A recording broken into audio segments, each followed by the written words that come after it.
पाकिस्तान में जो political engineering है वो होती है, आपको लगता है कि आप इस सिस्टम का हिस्सा बन के इनकलाब ले आएंगे, जिस तरह से एस्टैब्लिशमेंट का रोल है इस सियासत में? हमारा इशू सिर्फ ये नहीं है कि एस्टैब्लिशमेंट किसके साथ क्या कर रही है, हम उस वक्त का वेट करें जब हमारी कौम जो है वो जालियत से निकले। लेफ्ट और राइट की पॉलिटिक्स क्या है, इसका ओरिजिन क्या है? किसी को आसिफ ज़रदारी अच्छा लगता है, किसी को इमरान खान अच्छा लगता है, किसी को नवाज शरीफ अच्छा लगता है, पता लेकिन नहीं है। जब तक सरमायादारी निज़ाम रहेगा ना, उस वक्त तक लेफ्ट और राइट भी रहेगा।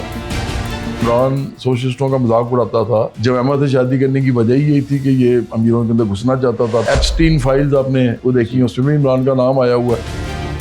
मैं MQM को फिर भी सियासी पार्टी मानता हूँ, खास तौर पे उस वक्त जबकि अल्ताफ हुसैन जब MQM को चला रहे थे। सियासी पार्टी के तारीफ पे वो पूरी उतरती है।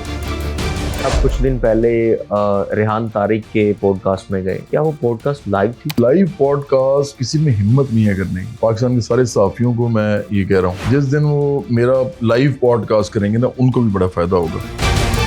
अस्सलामुअलैकुम, पब्लिक इंटरेस्ट ऑफिशियल पॉडकास्ट में खुश आमदीद। नाज़रीन, आज हमारे साथ मौजूद हैं चेयरमैन बराबरी पार्टी जवाद अहमद। अस्सलाम वालेकुम सर। जी वालेकुम अस्सलाम। Sir, thank you so much, आपने वक्त दिया। आप आजकल बहुत मसरूफ़ हैं पार्टी के मामलात में, इसके बावजूद भी आपने हमें वक्त दिया आज। सर, सबसे पहले ये बताइएगा कि बतौर सियासतदान जवाद अहमद और बतौर सिंगर जवाद अहमद अपनी शख्सियत में क्या फ़र्क महसूस करते हैं?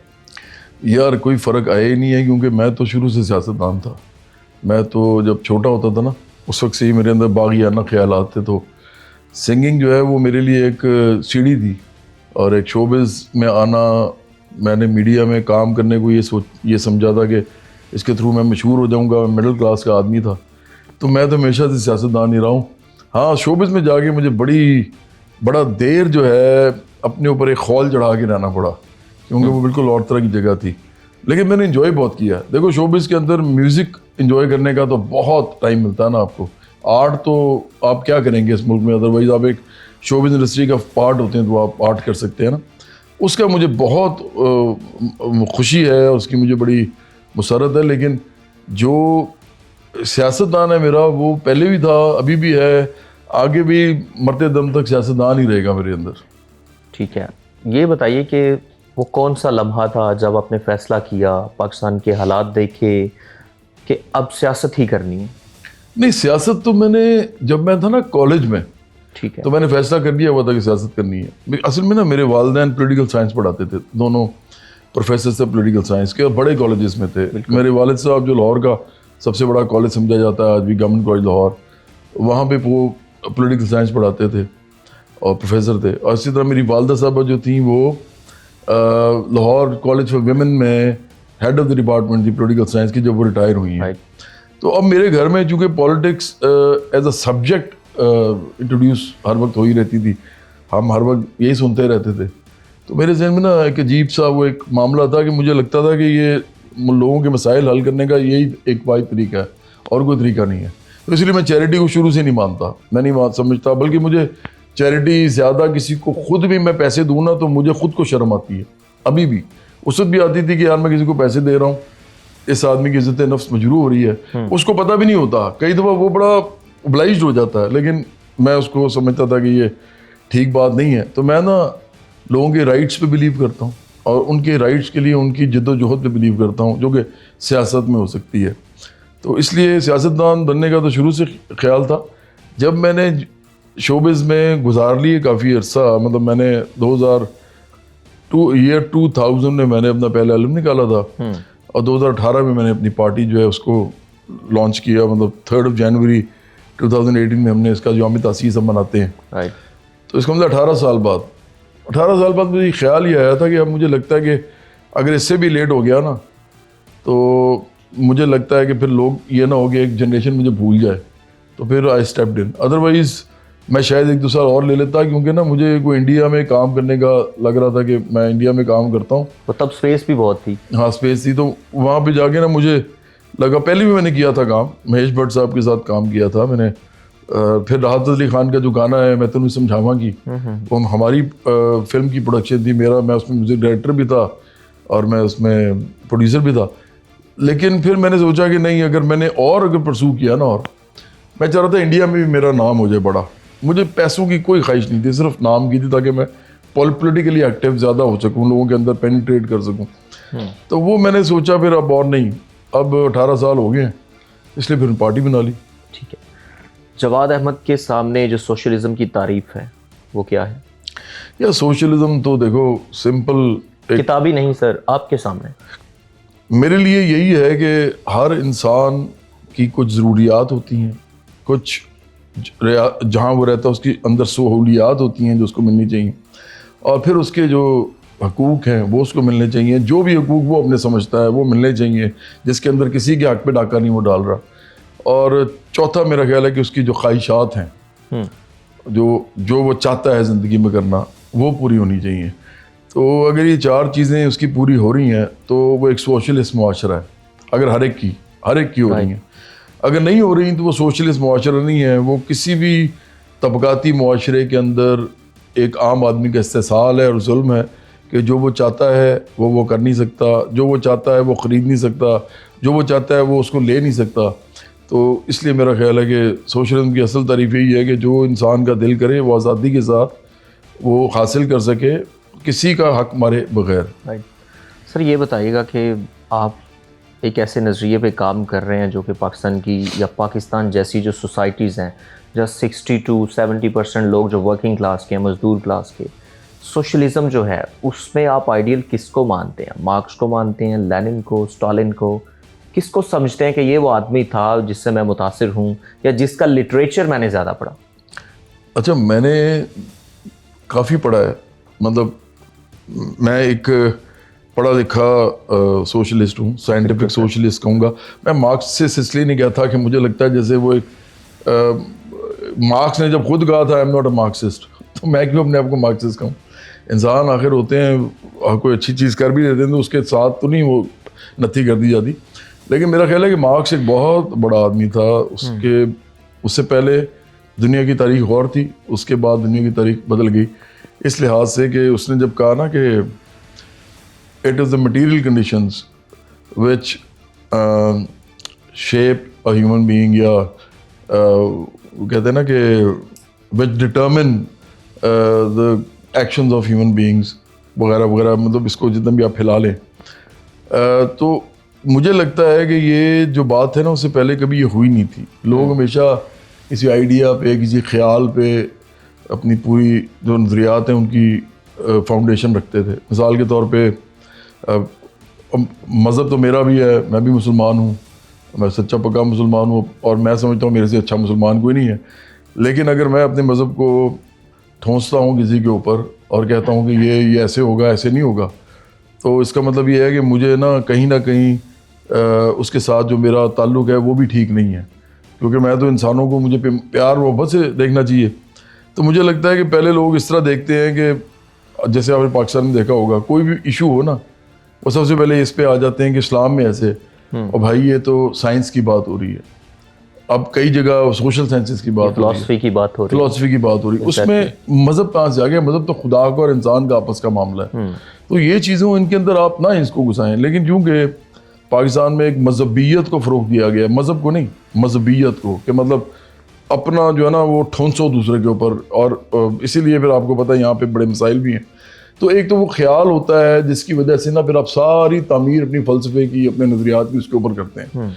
एक होता है कि आपके सामने एक चीज़ है और आप उसको देख रहे हैं और आप उसका सलूशन भी उसी चीज़ के इर्द गिर्द जो मटीरियल कंडीशंस हैं उसके हवाले से निकालना चाहते हैं।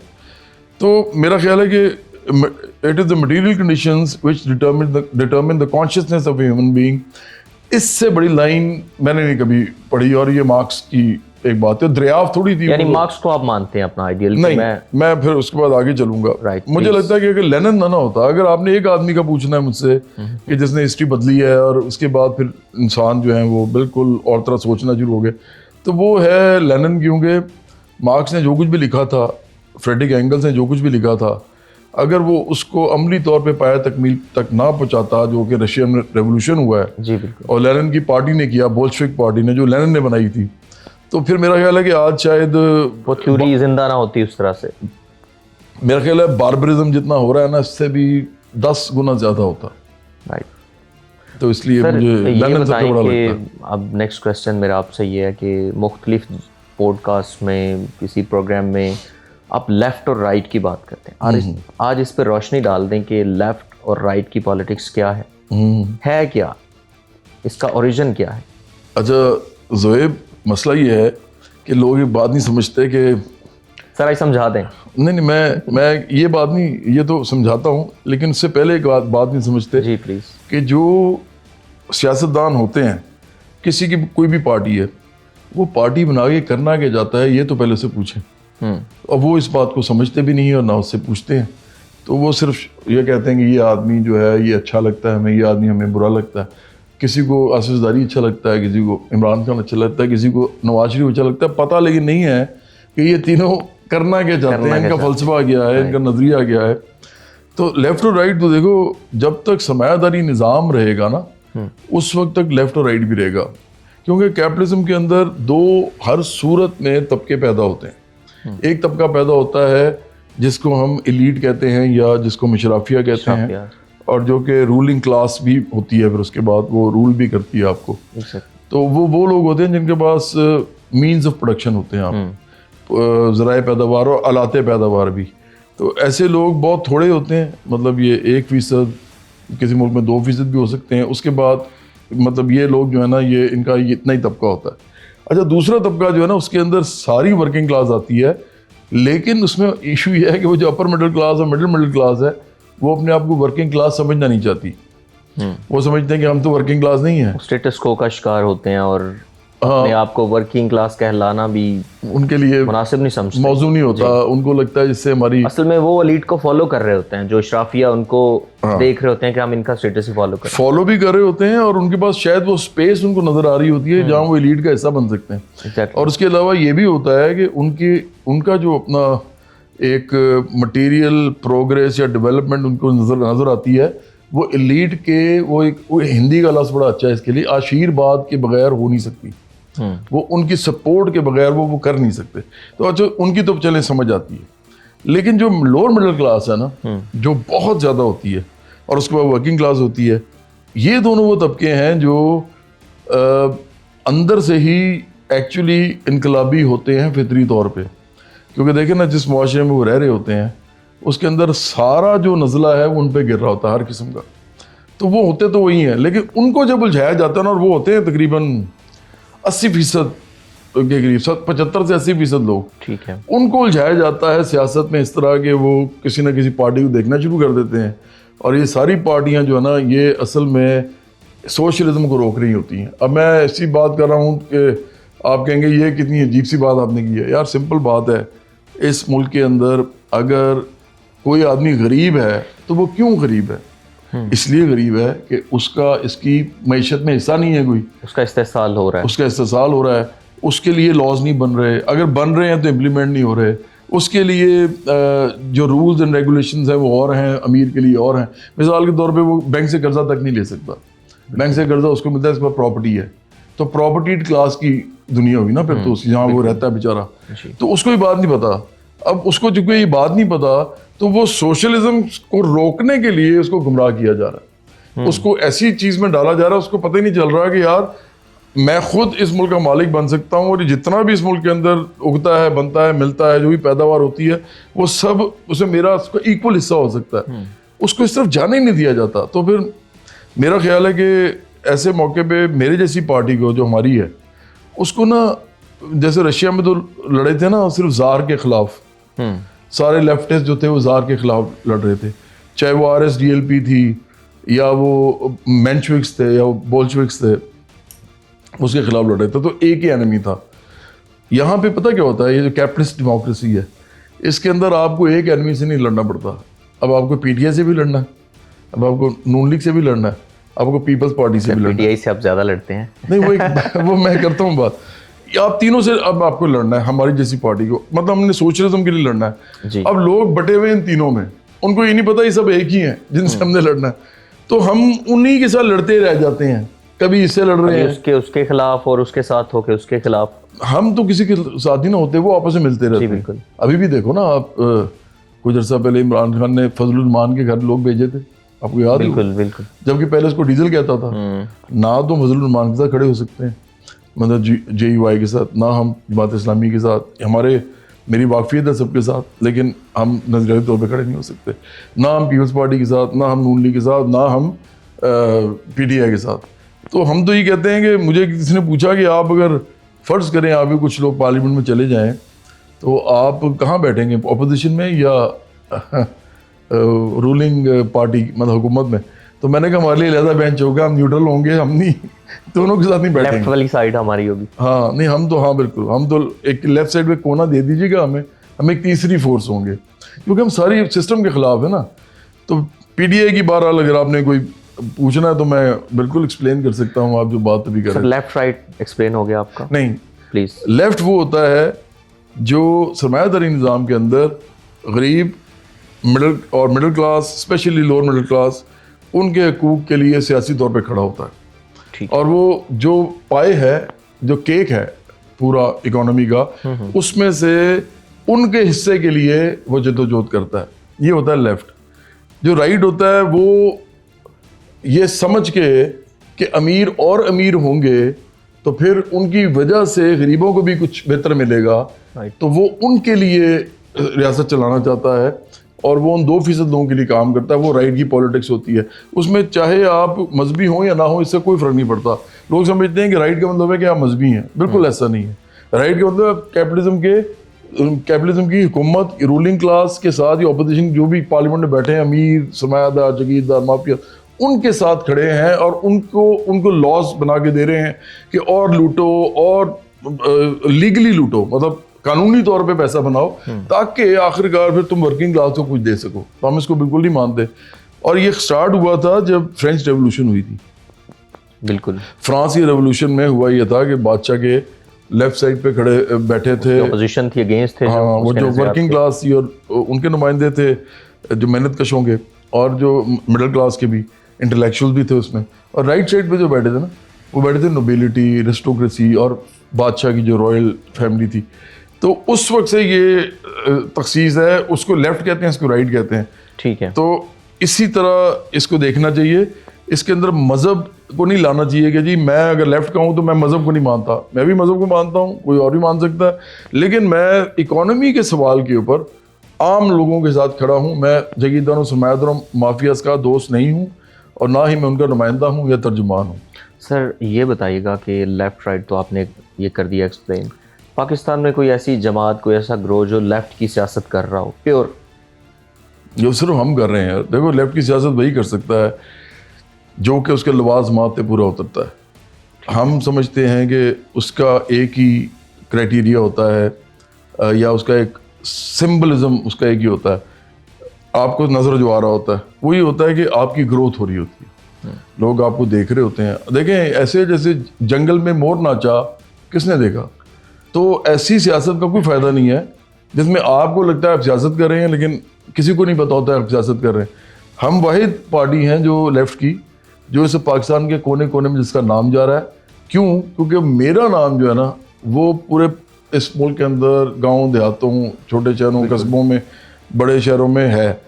मैं तो लेफ़्ट के लोगों को कहता रहता हूँ कि अगर आपने अपना खलूस दिखाना है कि आप वाकई आम लोगों के साथ मुखलिस हैं, तो आप हमारे साथ आगे ज्वाइन हमें करें, क्योंकि आप कुछ नहीं कर सकते, आपको कोई जानता नहीं है, तो आपको तो आपके महल्ले वाले नहीं जानते, तो आप कैसे सियासत करेंगे करोड़ों लोगों की? आपको या तो खुद इमेजेस बनना पड़ेगा जो कि पॉसिबल नहीं है आपके लिए, और या फिर आपको ऐसे लोग मतलब शुक्र करें कि कोई ऐसा बंदा लेफ्ट के अंदर आया है जो खुद पहले से अपने बलबूते पे करोड़ों लोगों में जाना जाता है। तो ये तो होता ही नहीं है यार। ना तो देखो ना स्पोर्ट्स का कोई बंदा लेफ्ट में आता है, लेफ्ट की पॉलिटिक्स में, ना कोई शोबिस का आता है। ये तो बड़ा कुर्बानी की बात है। एक दौर था जब जो PTI के बानी है इमरान खान, वो कहते थे, इस्टेब्लिशमेंट के खिलाफ भी बातें करते थे, लेफ्ट के नज़रियात के हामी माने जाते थे और कहते थे कि मैं हाँ लेफ्ट की पॉलिटिक्स करूँगा। एंड पे वो गए, पार्लियामेंटेरियन बने, उसके बाद प्राइम मिनिस्टर बन गए, कुछ भी नहीं, कहाँ गया? इमरान खान का तो लेफ्ट वहीं पे खत्म हो गया था जब वो डिफरेंट जो टेलीविजन हैं वहाँ बैठ के बातें तो करते थे ना कि मैं लेफ्ट की पॉलिटिक्स कर रहा हूँ। कभी मार्क्स की एग्जांपल देते थे, कभी किसी की। मैंने अक्सर प्रोग्राम उनके देखे हैं हामिद मीर साहब के साथ। अच्छा, क्लिप्स चल रहे होते हैं। मैं बड़ा हैरान हूँ कि आज वो कहाँ गया उनका? मैं बड़ा हैरान हूँ, ऐसा तो नहीं होगा? मुझे वैसे लगता नहीं है आपको, मुझे लगता है गलतफहमी हुई है। मार्क्स से तो वो नहायत नाला थे। इमरान जो है ये बाकायदा सोशलिस्टों को बुरा भला कहता था। इमरान को देखो, हमारे जो इंग्लैंड में बहुत से दोस्त हैं जो इस बात के गवाह हैं कि इमरान सोशलिस्टों का मजाक उड़ाता था। और मैं नहीं समझता कि मार्क्स का शायद कोई उसने ऐसी ये क्या करता है, इसको कहीं भी कोई चीज़ बेहतर लगे ना, ये उठा के ना बोल देता है। इसको पता नहीं होता कि ये जो आदमी ये बोल रहा है, जिसने ये लिखा है या जिसने ये कहा है, उस आदमी ने ये किस कॉन्टेक्स्ट में कहा है, वो फ़र्क नहीं पड़ता उसको। वो देखो ना, कभी वो इंग्लैंड की मिसालें दे रहा होता है, इंग्लैंड का निज़ाम बड़ा अच्छा, कभी कहता है चीन का निज़ाम बड़ा अच्छा, कभी कहता है वो केरला में एक स्टेट चीन है। में तो माओइज्म है ना, वो तो सोशलिज्म पे ही बेस कर वो रही ठीक है, तो लेकिन अच्छी मैं बात करते हैं ना, अगर वो चीन की बात नहीं, एग्जांपल देते हैं। वो मैं कह रहा हूँ कि अच्छी बात का मामला नहीं है। उसको पता ही नहीं होता कि कहना क्या है। चीन कहीं है, इंग्लैंड कहीं है, केरला कहीं है, वो तीनों के एग्जाम्पल दे रहा होता है। मैं ये कह रहा था कि देखो, मिराज मोहम्मद खान इसके साथ गए थे पहले शुरू में। मिराज मोहम्मद खान, ठीक है, बहुत बड़ा नाम है, जो भुट्टो के साथ भी थे, जवाहरलाल भुट्टो के साथ मार्क्सिस्ट थे, मतलब बहुत ज़बरदस्त लेफ्टिस्ट थे, और उन्होंने पॉपुलर पॉलिटिक्स भी की हुई है। मतलब वो पॉपुलर आदमी थे। एक होता है पॉपुलिस्ट, एक होता है पॉपुलर। तो वो पॉपुलर थे वर्किंग क्लास के अंदर अपनी। राइट। तो वो जो थे, उन्होंने सोचा कि इमरान खान जो बातें कर रहा है मुझे लेफ्ट का लग रहा है, उनको ये गुमान हुआ, वो चले गए इमरान खान की पार्टी में। उसके बाद उनको पता चला ये तो पूरा राइट है, ये तो अमीरों के साथ का दोस्त है, ये जमामा से शादी करने की वजह ही यही थी कि ये अमीरों के अंदर घुसना चाहता था। फिर अभी वो आप एप्स्टीन फाइल्स आपने वो देखी, उसमें भी इमरान का नाम आया हुआ है, जवाद अहमद का तो नहीं आया। ये बातें करना कि जी एप्स्टीन उसको ये समझता था, ओ भाई मुझे तो एप्स्टीन जानता ही नहीं था। सर उसमें और लोगों का भी नाम आया हुआ है, लेकिन आपने सोशल मीडिया पे स्पेशल कोड किया हुआ है इमरान खान को, इसलिए कि अभी बात उसकी हो रही है ना। अभी बात हो रही है कि इमरान जो कहता है वो गलत कहता है। वो सोशलिज्म की बात नहीं करता, वो सिर्फ और सिर्फ लोगों को सोशलिज्म, कैपिटलिज्म, क्या उसे कहते हैं, इस्लामिक सोशलिज्म, या इवन जो सोशल डेमोक्रेसी है, उसके मुख्तलिफ निकाल के ना कुछ जुमले तो उसने रटे हुए हैं, वो लोगों को बता देते। सर पाकिस्तान में जो पॉलिटिकल इंजीनियरिंग है वो होती है, आपको लगता है कि आप इस सिस्टम का हिस्सा बन के इनकलाब ले आएंगे, जिस तरह से एस्टैब्लिशमेंट का रोल है इस सियासत में? देखो, हम तो एस्टैब्लिशमेंट को समझते हैं कि इसके साथ कोई काम करना सियासी तौर पे यही गलत है, तो हम तो नहीं करते। तो पॉलिटिकल इंजीनियरिंग तो ओपनली हो रही है ना, नहीं तो हमारे साथ आप तो नहीं हो देखते रही। आ रहे हैं 2-3 डिकेड्स, हमें क्या फर्क आपने पड़ता देखा है? होगा जब से पार्टी बनी है। हमें कोई फर्क नहीं पड़ता, क्योंकि सिस्टम का आप हिस्सा ही नहीं बन पाएंगे, कैसे आप जाके अपनी सिस्टम का हिस्सा अपना तो जो मैं- मंशूर है वो कैसे लेके आएंगे? सिस्टम का ऐसा हम उस वक्त बन गए थे जब हमने सियासी पार्टी बनाई थी, रजिस्टर करवाई थी। अब मसला सिर्फ ये है कि हमारी सियासी पार्टी लोगों के अंदर किस तरह जा सकती है। हमारा इशू सिर्फ ये नहीं है कि एस्टैब्लिशमेंट जो है वो किसके साथ क्या कर रही है। आप उस वक्त का वेट कर रहे हैं कि पार्टी इस्टेब्लिश हो जाए, उसके बाद जाके कुछ पेनिट्रेट करें, या ऐसी कोई चीज़? हम उस वक्त का वेट करें जब हमारी कौम जो है वो जाहिलियत से निकले। जाहिलियत ये है कि इमरान खान के साथ इतना क्राउड था, चले वो जाहिल थे जो भी थे, लेकिन वो इक़्तिदार में नहीं आ सके। जिस तरह पॉलिटिकल इंजीनियरिंग होती है, वोटिंग सिस्टम वो अच्छा इक़्तिदार नहीं में है। आ भी जाते तो क्या करते? एक दो आया तो अगर है ना ना। भी चले, एक दो अगर आया तो नहीं है। भी आए, मैं कह रहा हूँ कि अगर आपको आवाम भी सपोर्ट करती है, सिस्टम ही इस तरह का है कि आप वो अवाम नहीं सपोर्ट करती है हमें। देखो, अगर आवाम करे सर, अवाम सपोर्ट हमें करे भी तो कोई फ़ायदा नहीं है। हमें अवाम मुनज़्ज़म तरीके से चाहिए। फ़र्क ये होता है कि इमरान की जो पार्टी है वो गांव देहातों में सियासी तौर पे मुनज़्ज़म नहीं है। मिसाल के तौर पे लीडरशिप जो है, अगर फ़र्ज़ करो एक गांव का लड़का जो पढ़ा लिखा है वो एक ऐसी पार्टी में लेना चाहता है जहाँ पे खरबपति अरबपति और सरमायादार जागीरदार लोग हैं, वो कभी भी लीडर नहीं बन सकता उसका। वो उसको सिर्फ वही पार्टी लीडर बना सकती है जो पार्टी सिर्फ और सिर्फ सोशलिज्म के नाम पे फुटे और जिसके अंदर इन लोगों का दाखिला बंद हो। अब वो जो बंदा है जब वो अंदर आएगा इसके अंदर, तो वो अपना पूरा एक किरदार लेके आएगा जो तबकाती किरदार है। उसके बाप ने जो मुसीबतें झेली हैं, उसकी माँ ने, उसके घर वालों ने, उसको वो पता है अच्छी तरह। जब वो आएगा और इनिशियल डिस्कशन में आएगा तो वो अपनी बात रखेगा, वो बात रखेगा, जो बेहतर बात रखेगा उसकी बात मानी जाएगी। ऐसे ऐसा लोग सीढ़ियाँ चढ़ते हैं और वहाँ से तंजीम एक्चुअली स्टार्ट होती है। इमरान की पार्टी में तो तंजीम ही नहीं है। अभी आप देखो ना, अगर तंजीम होती है उसकी तो आज ये अंदर जेल में है ना, करोड़ों लोग बाहर निकल आते या लाखों लोग निकल आते, तंजीम ही नहीं है। सर जिस तरह से डराया जा रहा है, जो लोग स्ट्राइक्स करते हैं उनको गोलियां मारी जाती हैं, आप समझते हैं कि लोग बाहर निकलेंगे किसी भी पार्टी के लिए? स्ट्राइक्स नहीं करनी होती यार, देखो आप देखो ज़ुहैब, सर पूरा अमन एहतजाज भी नहीं किया जा सकता, वो भी नहीं करना होता। आपने सिर्फ एक कॉल देनी होती है। अगर आपके पास इस मुल्क में सिर्फ 10 लाख लोग भी हों ना, आप सिर्फ कॉल दें 10 लाख बाहर आ जाओ, 10 लाख बाहर आ जाए, सब खत्म हो जाता है। उसके बाद आप ही होते हैं और आप ही रूल करते हैं। इमरान की कॉल पे तो 1 लाख आदमी भी बाहर नहीं आया। देखो ये बात जो असल में करने वाली है वो ये है कि क्या इमरान की पार्टी में लोग अपना खाना छोड़ के बाहर निकल गए थे? क्या वो अपना कपड़े पहन रहे थे एकदम, कपड़े उन्होंने कहा नहीं पहनने, यही कपड़े पहन के जाऊंगा, उसने कॉल दे दी है? नहीं हुआ। पट्टियां तो लगाई हुई हैं। वो तो यही तो मसला है ना इस पार्टी का। ये पार्टी जो है ये सियासी पार्टी है ही नहीं असल में, एक्चुअली बाकी भी नहीं है पार्टियां तो तीनों नहीं है। मैं तो इन बड़ी आपको मज़े की बात बताऊं, मैं MQM को फिर भी सियासी पार्टी मानता हूँ, ख़ास तौर पे उस वक्त जबकि एक अल्ताफ़ हुसैन जब MQM को चला रहे थे। सियासी पार्टी के तारीफ़ पे वो पूरी उतरती है। जमात इस्लामी भी काफ़ी हद तक सियासी पार्टी की तारीफ़ पे पूरी उतरती है, क्योंकि उनकी एक तंजीम है, उनके अंदर एक मुनज़्ज़म नज़रिए पे लोग इकट्ठे हुए हैं, ऑर्गेनाइज हुए हैं, और वो अब एक ख़ास लाए अमल के ज़रिए एक अपना गोल अचीव करना चाहते हैं। चाहे वो इस्लाम लाना है जमात इस्लामी के लिए, जो उनको लगता है ऐसा इस्लाम जो उनका ख्याल है। नवाज लीग और पीपल्स पार्टी को नहीं समझते आप? वो भी देखो, वो पार्टियां हैं ही नहीं ना, ये कोई सियासी पार्टियां थोड़ी हैं। मैंने आपको कहा कि सियासी पार्टियां ही होती हैं कि जैसे हमारा ये दोस्त है जो कैमरे पे खड़ा हुआ है, इसका अगर दिल कर रहा है कि यार मैंने किताबें भी अच्छी पढ़ ली हैं, आजकल मैं लोगों के अंदर भी बैठ रहा हूँ, मेरे अंदर जज्बा भी है, मेरे अंदर दर्द भी है, मुझे गुस्सा भी बड़ा है सिस्टम के ऊपर, इंसानों पर नहीं सिस्टम के ऊपर, तो मैं लीडर बनना चाहता हूँ, मैं कुछ करूँगा। तो इसको वो पार्टी को जगह दे दे, इसके लिए ये है वो पार्टी जो सियासी पार्टी है। और वो सियासी पार्टी अगर इसको नहीं देती, किसी अमीर आदमी को जगह दे देती है, तो वो भी सियासी पार्टी है, लेकिन वो अमीर की सियासी पार्टी है। राइट। जो पार्टी इसको जगह देगी ना, वो अमीर को नहीं जगह दे सकती, क्योंकि एक अमीर और गरीब इकट्ठे बैठ के एक दूसरे के खिलाफ सियासत नहीं कर सकते।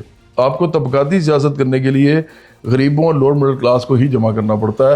आप तबकाती बुनियादों पे खड़े होते हैं। इमरान के साथ कौन से जो उसके लीडर्स थे, वो एक भी मुझे बताओगे बड़ा लीडर कौन था तो वो गरीब आदमी था या लोअर मिडिल क्लास का था? वो शाह महमूद कुरैशी जो है वो तो मुरीदों के पैसे खाने वाला आदमी है। सुहेल अफरीदी भी अच्छा खासा अमीर आदमी है सर, वो लोअर मिडिल क्लास है। आपको किसने कहा है? ये देखो, पहली बात तो ये है कि सुहेल अफरीदी वो आदमी नहीं है जो इमरान खान ने पिक किया था। मैं पहले ये डिस्क्लेमर दे दूं, इमरान को लोग चाहिए होते हैं मुख्तलिफ टाइम से मुख्तलिफ किस्म के, ये लोगों को बनाता है पागल। ये इसको जब अमीर चाहिए थे, जब इसने इक़्तिदार में आना था, तो इसके साथ कौन थे? परवेज़ खटक था। परवेज़ खटक था ना उसके साथ, और वो नहायत अमीर आदमी था। जहांगीर तरीन और अलीम खान तो थे, लेकिन चलो उनको तो ये समझ आ गई ना कि ये बंदा ही ठीक नहीं है। बेशक हमारे तबके का है, बेशक इसके पास भी अरबों का घर है, हमारे पास भी है, लेकिन ये बंदा ही ठीक नहीं है, वो तो इसलिए छोड़ के चले गए। मैं उनकी बात कर रहा हूँ जो जिनके साथ इमरान ने ये काम नहीं किया। लेकिन परवेज़ खटक जो था वो एचएसएन कॉलेज का पढ़ा हुआ था और वो बड़ा अमीर आदमी था। उस पर इलीमीन गंडापुर कौन है और महमूद खान कौन है? ये सारे बड़े मतलब अरबपति लोग हैं, एलीट से हैं। इमरान इन्हीं के साथ खेलता रहा है सारी गेम। सर जरदारी, अच्छा रज़ाक दाऊद कौन था? मैं जरदारी पे तो बाद में आते हैं ना, उस पर आ जाओ आप, लेकिन मैं इसकी तो पूरी बात कर लूँ। इमरान के साथ जितने भी लोग थे, वो जब तक इक़्तिदार में आया है, जनरल फैज़, जनरल बाजवा को निकाल के उनकी सपोर्ट में तो आ ही नहीं सकता था कभी। लेकिन जो जितने सरमायादार जागीरदार इसने अपने साथ दिए थे, वो सारे के सारे हमारे तबके से नहीं थे। उन्होंने क्या करना था आम लोगों के लिए? तो इसलिए इमरान है बहुत बड़ा फ्रॉडिया। ये क्या करता है? अपने इमेज को फ़ायदा उठा के लोगों को पागल बनाता है, और इसका असल जो इसका हदफ होता है वो होता है सिर्फ वज़ीर आज़म बनना, ताकि लोग मुझे और जाने, उम्मत मुस्लिमा का लीडर, ऐसे लीडर वैसे लीडर। वो उसने पागल किया होता है, उसको शौक है कैमरों का, उसको लाइट्स का शौक है। तो इसलिए मैं ये कह रहा हूँ कि अब जो सुहेल अफरीदी आया है, एक तो वो लोअर मिडिल क्लास से नहीं है, बिल्कुल गलत बात है ये। और ये जो अगर वो लोअर मिडिल क्लास का होता ना, मैं आपको छोटी सी मिसाल दे देता हूँ, तो वो पहले दिन ही आके कहता ये गाड़ियाँ गुड़ियाँ ख़त्म करो, मैं बैठूँगा बिल्कुल छोटी सी जो गाड़ी होती है FX पे, क्योंकि हमारी पार्टी तो ये करेगी। वो उस पर आता, वो तो एक अपॉर्चुनिस्ट आदमी है। जो लोअर मिडिल क्लास के लोग होते हैं जो लेफ्ट को सपोर्ट करते हैं या जो वर्किंग क्लास के लोग हैं उनका दर्द रखते हैं, छोटी गाड़ी रखते हैं, वो ओहदे पे जब आएंगे, होते वो चाहे उनको बड़ी गाड़ी हो, जिस दिन वो ओहदे पे आएंगे वो सबसे छोटी गाड़ी में आएंगे। ठीक है। देखो हमारी पार्टी सिर्फ और सिर्फ ओहदा उसको देगी जो कुर्बानी ज़्यादा कर सकता है। अगर आपको देखो लगता है कि हम उस आदमी को दे दें ओहदा, मुल्क का बड़ा ओहदा, ऐसे मुल्क का जिसके अंदर लोग गरीब रात को खाना खाए बगैर सोते हैं, जहाँ पे लोगों के पास ईद के कपड़ों के पैसे नहीं होते लोगों के लिए, जहाँ पे लोगों के पास गाड़ी तो छोड़ो मोटरसाइकिल खरीदने के पैसे नहीं है, जहाँ पे एक छोटा सा 3 मरले का मकान नहीं एक नौजवान बना सकता, चाहे वो 2 लाख तनख्वाह हो उसकी, क्योंकि 1 करोड़ से ऊपर का ये प्रोजेक्ट है। अब ऐसे मुल्क के अंदर जब आपका हुक्मरान जो है वो आके ओहदा लेके बड़ी गाड़ी में फिरेगा, बड़े घर में रहेगा और फिर अमीरों के साथ बैठे उठेगा, तो हमें तो ऐसा बंदा नहीं चाहिए। सर ये बताइएगा कि आप कुछ दिन पहले रेहान तारिक के पॉडकास्ट में गए, उन्होंने उससे पहले अपने सोशल मीडिया पे एक पोस्ट लगाई कि हम, आपकी पिक्चर नहीं लगी हुई थी लेकिन वहाँ पे एक उन्होंने मुजस्मा शो किया था ब्लैक कलर का कि हम लाइव पॉडकास्ट करने जा रहे हैं नेक्स्ट, लेकिन जब नेक्स्ट पॉडकास्ट आता है तो वो आपके साथ है, जवाद अहमद होते हैं वहाँ पे। क्या वो पॉडकास्ट लाइव थी? देखो बड़ी, मैं आपको एक आज अहम बात बताता हूँ। पाकिस्तान के सारे सहाफ़ियों को मैं ये कह रहा हूँ, जिस दिन वो मेरा लाइव पॉडकास्ट करेंगे ना, उनको भी बड़ा फ़ायदा होगा, क्योंकि लाइव पॉडकास्ट किसी में हिम्मत नहीं है करने की, लोग नहीं करते, और लोग लाइव पॉडकास्ट ना करने वाला करता है और ना आने वाला करता है, दोनों नहीं चाहते। मैं तो ये कहता हूँ, शाद भट्टी को मैंने कहा था कि लाइव पॉडकास्ट करो अगर करना है, वो मेरा पॉडकास्ट मांग रहा था, मैंने कहा मैंने नहीं करना, तुम्हारे साथ मैं करूँगा तो लाइव करूँगा, वो भाग गया, उसने नहीं किया। रेहान तारिक को पता चला, रेहान मेरा ना यूनिवर्सिटी का मेरा जूनियर है, और मैं अभी भी उसको बुरा नहीं समझता। उसने जो किया अपनी जॉब और अपने यूट्यूब के पैसों के लिए किया, उसने भी तो ज़िंदगी चलानी है ना अपनी, तो वो कर रहा है, वो एक नाम भी बन रहा है, वो एक ख़ास तरीके से अब जर्नलिज्म कर रहा है, तो ठीक है, मैं उसको बुरा नहीं समझता। अभी भी यंग लड़का है तो करे। मैं तो आपको भी कहूँगा कि आप ऐसी ज़रूर कोई बातचीत किया करो जिसके अंदर लोगों को लगे कि यार ये थोड़ी सी शॉकिंग है, बदलिहाजी ना करो और चीज़ें ना करो, लेकिन ऐसा ज़रूर किया करो कि ये अजीब सी कौम बन चुकी है, ये सिर्फ चाहती है कि हमें ना कोई शौक लगे एकदम, फिर हम किसी की बात सुनेंगे। हुआ ये था कि जब इसने लाइव पॉडकास्ट कहा ना, तो मैंने कहा लाइव पॉडकास्ट करूँगा, मुझे पता था ये पता नहीं क्या करेगा, तो इसकी ये टिकटॉक के लड़कियों के लड़कों की कर रहा था वो पॉडकास्ट। जब हम वहाँ गए हैं तो इन्होंने लाइव पॉडकास्ट की नहीं, इन्होंने कहा जी कि आप लेट आए हैं। भाई मैं तो लेट ज़्यादा 1 घंटा हुआ हूँगा, बात यह है कि लाइव पॉडकास्ट मेरे साथ तो आपने लंबी करनी है, और जब वो की भी तो 3.5 घंटे की थी, बल्कि 3.25 घंटे दिया हुआ था। नहीं, यही तो असल बात है ना। मुझे नहीं पता था कि इन्होंने इस टाइम पे स्टार्ट जो करने का कहा है, ये कोई फिक्स टाइम इनको मिला हुआ है चैनल की वजह से, क्योंकि यार देखो जब डिजिटल पे कोई करता है ना, उसमें कोई टाइम नहीं होता। तो मैं तो वैसे भी आमतौर पे इतना मैं मसरूफ होता हूँ। मैं बड़ा हंगामा किया उन्होंने जब आप पहुंचे, जवाद साहब जान के लेट आए हैं, वो जान के करा था उसने, लोग खड़े किए हुए थे उनको, उन्होंने उसका वीडियो बनाया। मैं जब आया हूँ तो उसने मुझसे कोई बात इस तरह की तो नहीं ना की, उसने बड़ा प्यार मोहब्बत से बात की, उससे तो गुस्से में दिखा रहा था अपने आप को। ये अपने तरीके होते हैं, टैक्टिक्स होते हैं। असल बात यह है कि जब मैं वहाँ गया हूँ तो मेरी पॉडकास्ट हुई है 3.25 घंटे की। जी यार, जिस आदमी को आपने 3.25 घंटे बिठाए रखा है, अगर आपने लाइव 1 घंटा वो बाद में आया है, तो बाकी आपको पता होना चाहिए था ना कि लंबी पॉडकास्ट है, तो फिर आपको टाइम होना चाहिए था, टीम होनी चाहिए थी, टाइम होना चाहिए था ना। इन्होंने कहा जी वो 1 घंटा ही था हमारे पास। अभी ये देखो ना कितनी अजीब बात है भाई। 4-3.5 घंटे का पॉडकास्ट था, और उसमें से कुछ मिनट्स का पॉडकास्ट लगा। यही तो मैं आपसे कह रहा हूँ कि आपने अपने कैमरास लगाए थे? नहीं, लगा तो सारा है। हमने 25 मिनट हमने लगाया है, मेरा ख्याल है 3.5 घंटे से ज़्यादा, कोई 20-25 मिनट, और इन्होंने भी कोई 3.5 घंटे का लगाया है, तकरीबन इतना ही लगाया, लेकिन जो मुझे पता है। लेकिन मैं ये कह रहा हूँ कि लाइव अगर आपने जाना था, उसका मतलब ये था कि आप फिर 3.5-4 घंटे तो रखने थे ना अपने ज़हन में कि लाइव हम जाएंगे। इन्होंने कहा जी हम तो 1 घंटे के बाद जा नहीं सकते, तो मैं क्या करने गया था वहाँ। पॉडकास्ट तो भाई बहुत लंबा होता है, मेरे जैसे बंदे के साथ पॉडकास्ट काफ़ी लंबा हो जाता है, क्योंकि मैं तो नज़रियाती गुफ्तगू करता हूँ। मैंने ये थोड़ी कहना होता है ये वो है वो ये है, तो इसलिए मुझे लगता है कि वो प्लांटेड तो था, इन्होंने लाइव करना ही नहीं था।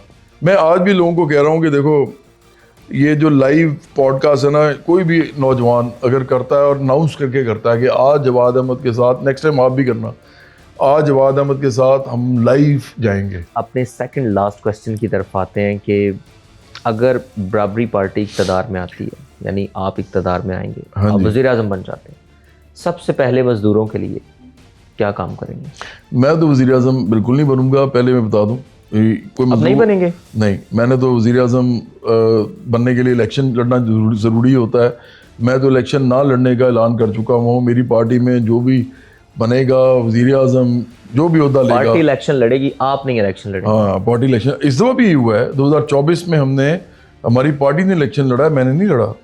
तो बहरहाल मैं आपको ये बता रहा था कि वज़ीर आज़म जो भी बनेगा या बनेगी हमारे, मैं तो चाहूँगा कोई औरत बने, लड़की बने, बड़ी यंग सी वाइब्रेंट सी लड़की वज़ीर आज़म बने इस मुल्क की, ताकि इस मुल्क के अंदर से वो जो एक जेनेटिक मैनिपुलेशन है ना, जो जेंडर मैनिपुलेशन है वो भी ख़त्म हो। एक औरत को सरबराह बनाया जाए जो कि सोशलिस्ट हो और जो कि बराबरी भी यकीन रखती हो। तो बहरहाल वो इंसानों को फिर वो गरीब अमीर को जो है ना एक तरह से देखे, तो एक औरत का भी मकाम एक इस मुल्क में ज़्यादा हो। लेकिन बहरहाल मैं ये कह रहा था कि जो वज़ीर आज़म बनने वाला मामला है, अगर हमारी पार्टी आती है, हम वज़ीर आज़म को 2 मिनट में चेंज कर देंगे अगर वो ना कर सका जो हमने करवाना है। हमने करवानी 3 काम। एक काम लैंड रिफॉर्म्स होंगे कॉम्प्रिहेंसिव, मतलब पूरे पाकिस्तान में होंगे। रीडिस्ट्रीब्यूशन तो नहीं करवाने जा रहे? नहीं, रीडिस्ट्रीब्यूशन तो बहुत पुराना कॉन्सेप्ट रह गया है। अच्छा। हम तो ये करेंगे कि हम लैंड को प्रोडक्टिव बनाने के लिए रियासत इकदाम करेगी। लैंड हमारे पास उतना ही है जितना है। मिसाल के तौर पे अगर मैं सारे लैंड को बांट दूं लोगों में, तो लैंड तो हमारे पास उतना ही है ना जितना बॉर्डर के अंदर है जी। तो उसके बाद हम क्या करेंगे, तो रियासत को लैंड जितना भी होता है उसको प्रोडक्टिव बनाने के लिए, बेसिकली बजाय मलकियत देने के किसी को, प्रोडक्टिव बनाने के लिए उसको इकदाम करने चाहिए। मतलब कि वहाँ पे गल्ला सेल्फ सफिशिएंट उगे मुल्क के लिए, वहाँ पे इंडस्ट्री सेल्फ सफिशिएंट इंडस्ट्री लगे, जो कि आपकी एग्रो इंडस्ट्री और इस तरह की छोटी इंडस्ट्री, बेसिक इंडस्ट्रीज वो लगें। फिर आपके जो अदारे उनके साथ मुंसलिक होते हैं वो बने। तो इन सब के लिए जो ज़मीन चाहिए होगी, रियासत उसके लिए काम करेगी। और जो बाकी ऐसी ज़मीनें हैं जो उस लोगों ने सिर्फ खरीदो फरोख्त के लिए रखी हुई हैं, वो हम ले लेंगे वापस इनसे। जो लैंडलॉर्ड्स हैं बड़े बड़े, जिनके पास हज़ारों एकड़ ज़मीन है, अगर तो वो लैंडलॉर्ड में लैंड जो रिफॉर्म्स हैं वो तो 3-4 दफ़ा हो चुके हैं। वो किए थे ना जागीरदारों किए ने, थे। जुगार अली भुट्टो जागीरदार फिर थे। उसके बाद आगे आके तोड़ दिए गए दोबारा से। ज़ुहैब, मुझे एक बात बताओ, क्या कभी हो सकता है एक आदमी जो है वो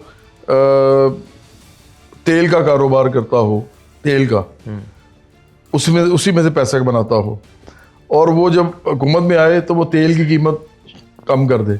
हो ही नहीं सकता, पॉसिबल ही नहीं है ना। इसी तरह एक जागीरदार जो है वो जब आता है लैंड रिफॉर्म्स करने, तो वो लैंड रिफॉर्म्स कर ही नहीं सकता। ये तो एक आपने लैंड रिफॉर्म्स करने हैं, दूसरा लैंड रिफॉर्म्स करने हमने अर्बन और रूरल दोनों।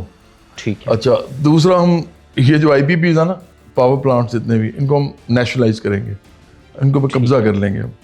अभी देखो ना कितनी बड़ी बात मैं कर रहा हूँ, ये वो लोग हैं पाकिस्तान चला रहे हैं इस वक्त, मैं उनके खिलाफ बात कर रहा हूँ। ये इमरान खान करके दिखाए, ये आसिफ जरदारी करके दिखाए, ये नवाज शरीफ करके दिखाए। देखो असल मसले तो इस मुल्क के ये हैं।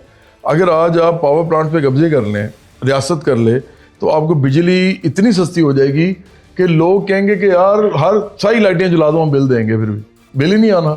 तो इतनी सस्ती, और इंडस्ट्री लगेगी। मैं ये नहीं कह रहा हम कहेंगे कि जब आप जला लो हर चीज़, लोग भी पागल थोड़ी है करेंगे, मैं वैसे बात कर रहा हूँ।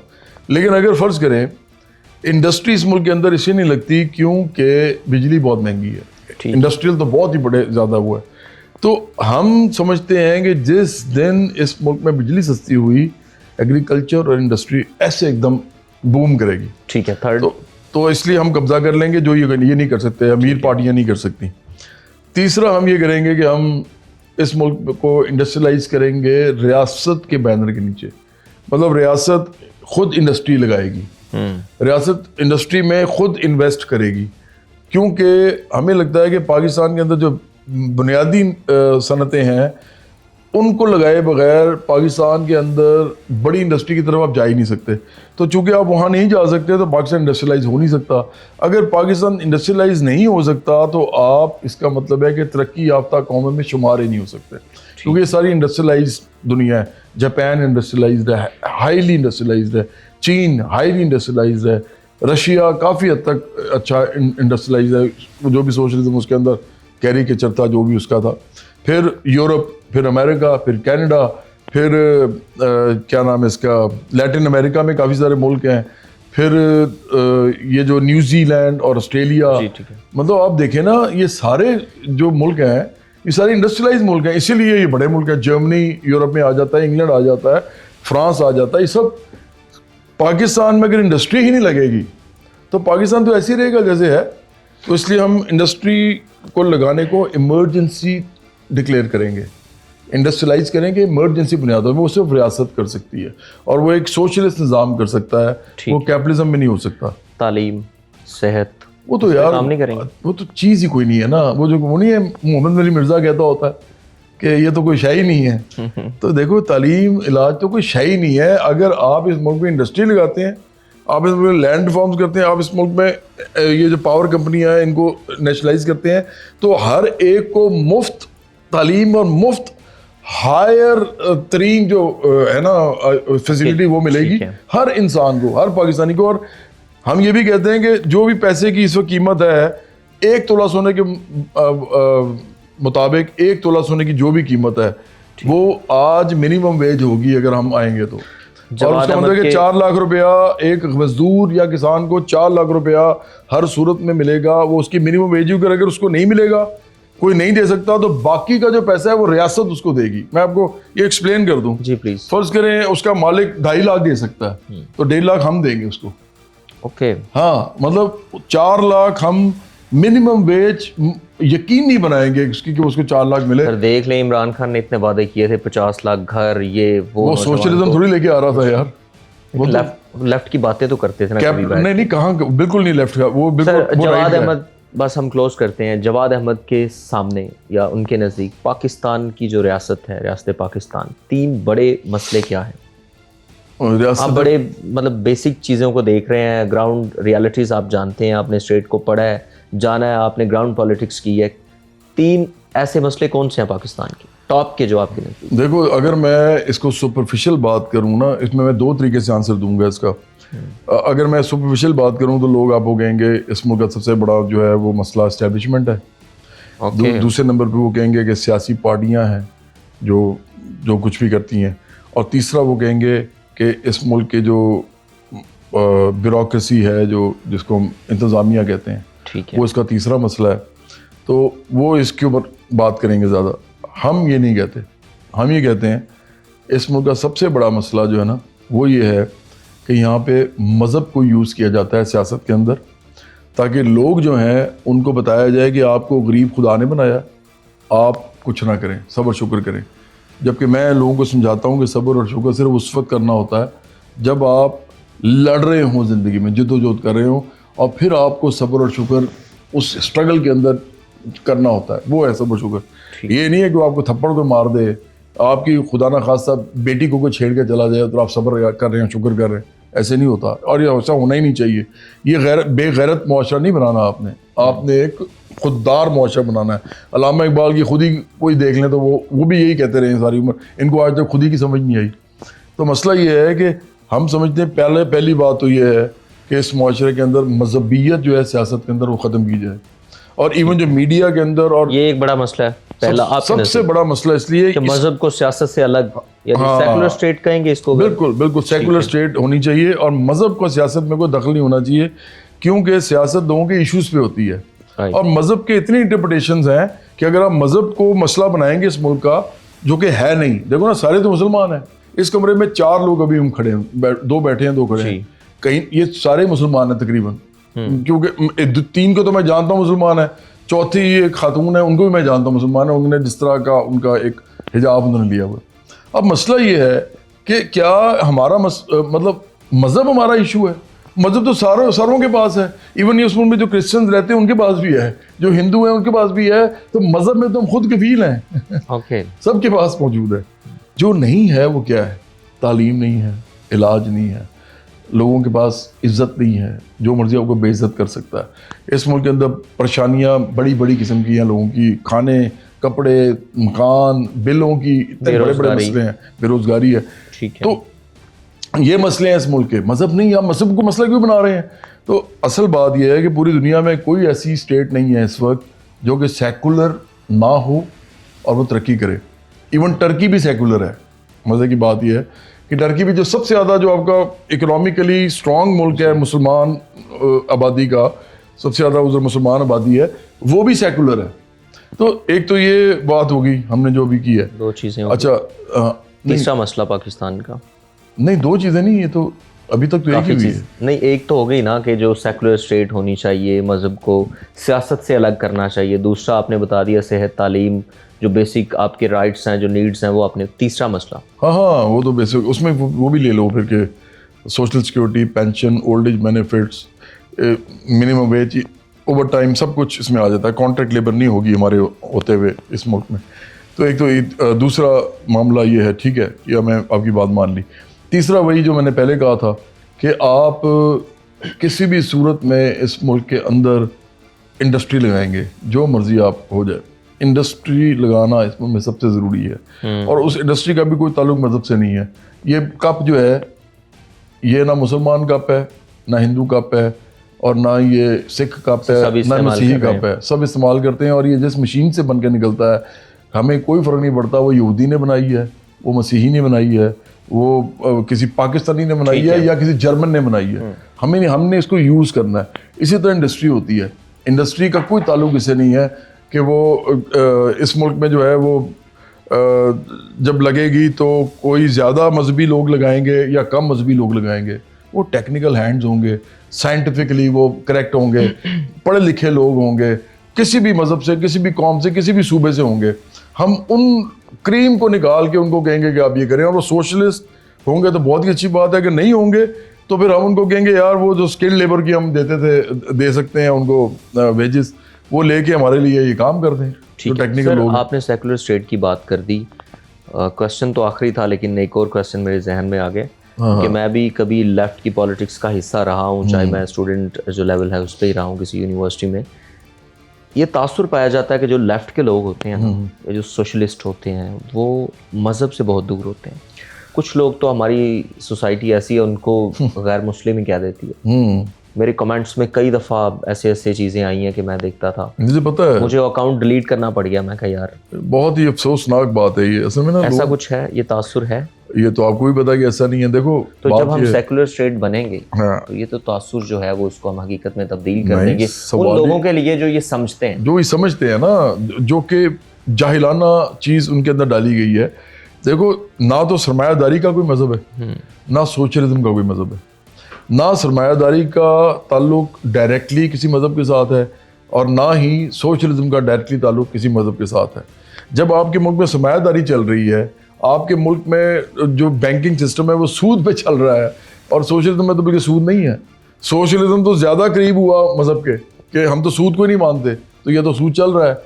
इशू ये है कि जब भी इस मुल्क के अंदर सोशलिज्म की बात होगी ना, तो जो हुक्मरान तबका है ना, जो कि ख़ुद कोई मजहबी नहीं है, या याशियाँ करते हैं पूरी दुनिया में, ऐसे तमाम काम करते हैं जो गैर मजहबी हैं और इन्जॉय करते हैं, तो ये लोग सबसे पहले आपके ख़िलाफ़ मज़हब यूज़ करेंगे। जबकि हम ये कहते हैं कि मज़हब इंसान का पर्सनल मामला है। मैं मुसलमान हूँ, मैं सोशलिस्ट हूँ, और मैं पाकिस्तानी हूँ। इसी तरह एक हमारी पार्टी में क्रिश्चियन, सोशलिस्ट और पाकिस्तानी हो सकता है। इसी तरह इंडिया में भी कोई इंडियन, सोशलिस्ट और बुद्धिस्ट हो सकता है।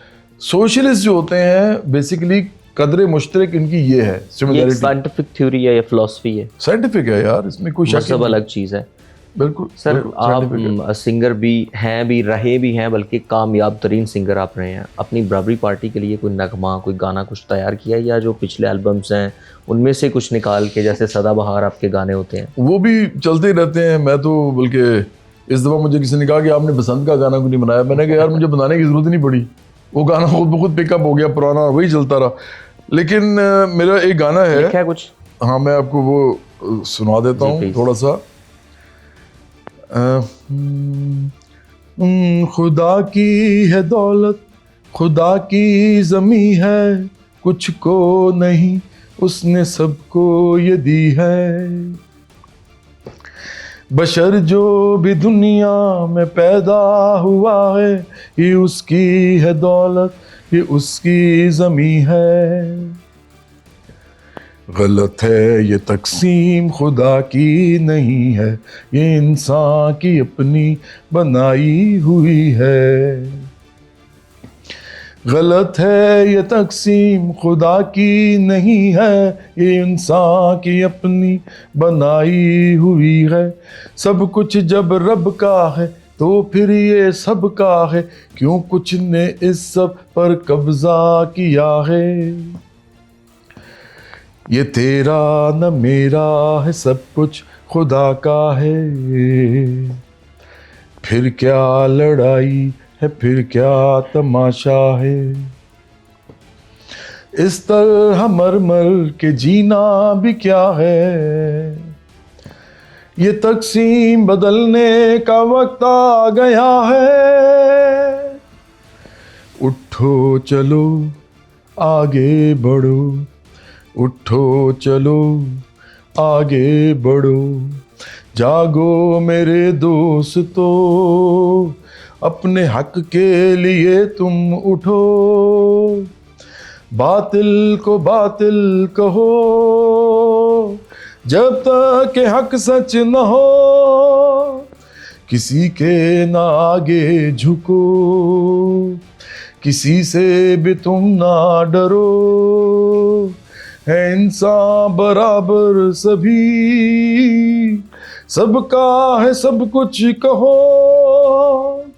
मिलकर सब आगे बढ़ो, बदल डालो इस दुनिया को, बदल डालो इस दुनिया को। Amazing sir, thank you so much sir, बहुत आपने शुक्रिया। वक्त दिया दोबारा से। नाज़रीन, ये थे जवाद अहमद, चेयरमैन बराबरी पार्टी। आज हमने सियासत पे भी बात की, रियासत पे भी बात की, और ऐसी चीज़ें, लेफ़्ट राइट का मतलब मैं भी जानना चाहता था। और मेरे जैसे हज़ारों बल्कि लाखों जो नौजवान थे वो देखते आ रहे थे कि लेफ़्ट राइट की चेयरमैन सब बातें करते हैं। आज उन्होंने एक्सप्लेन कर दिया कि लेफ़्ट और राइट क्या है। इंशाल्लाह किसी अगले एपिसोड में मिलते हैं। अल्लाह ने के बाद।